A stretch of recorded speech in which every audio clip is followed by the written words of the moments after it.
நடிப்பின் இலக்கணம் தமிழ் சினிமாவின் முடிசூடா மன்னன் நடிகர் திலகம் சிவாஜி கணேசன்.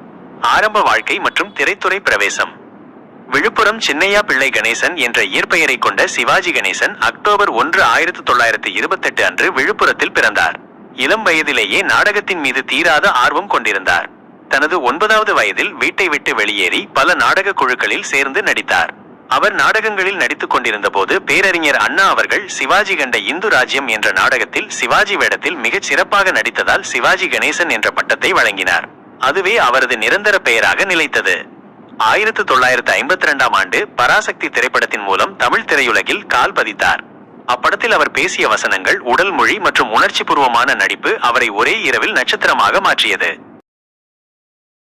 சிவாஜி கணேசன் பன்முகத்தன்மை கொண்ட நடிகர். ஒரு மன்னர், ஒரு கிராமவாசி, ஒரு தொழிலாளி, ஒரு தேசத் தலைவர் என எந்த கதாபாத்திரத்தையும் அனாயசமாக ஏற்று நடித்தார்.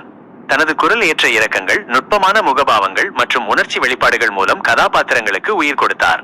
அவரது நடிப்பு முறை இன்றும் பல நடிகர்களுக்கு ஒரு பாடமாக உள்ளது. அவரது திரைப்பட வாழ்க்கை கிட்டத்தட்ட 50 ஆண்டுகளை தாண்டியது. 300க்கும் மேற்பட்ட படங்களில் நடித்துள்ளார்.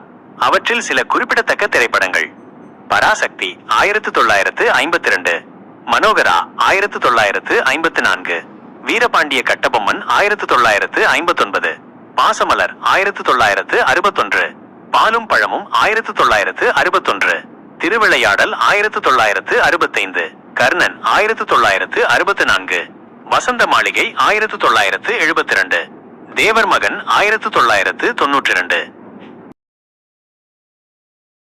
சிவாஜி கணேசனுக்கு பல்வேறு தேசிய மற்றும் சர்வதேச விருதுகள் கிடைத்துள்ளன.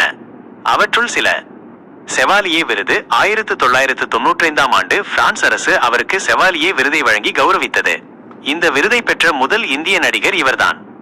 தாதா சாஹேப் பால்கே விருது 1997ஆம் ஆண்டு இந்திய அரசின் உயரிய விருதான தாதா சாஹேப் பால்கே விருது அவருக்கு வழங்கப்பட்டது. பத்மஸ்ரீ மற்றும் பத்ம பூஷன் விருதுகள்.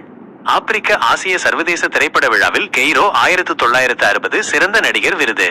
சிவாஜி கணேசன் ஜூலை 21, 2001 அன்று காலமானார். அவர் உடலால் மறைந்தாலும் அவரது நடிப்பு, வசன உச்சரிப்பு மற்றும் பங்களிப்பு இன்றும் தமிழ் சினிமா வரலாற்றில் அழியாத இடத்தை பிடித்துள்ளன.